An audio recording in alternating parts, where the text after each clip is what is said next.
Hi everyone, here I've got LG K51s and let me show you how to change the ringtone. So first of all, let's open the settings, then let's choose sound, and here as you can see the second section is the ringtone section, so simply click on it and now we've got the list of available ringtones. To hear the example, simply tap on it. Okay, let's simply take maybe business. And if you are sure with your decision, simply click OK. And you've just changed the ringtone.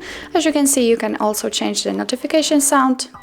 And this is the same situation, just simply click on something and click on OK if you're ready. So that's all. Thank you so much for watching and hit the subscribe button and leave the thumbs up if you liked the video.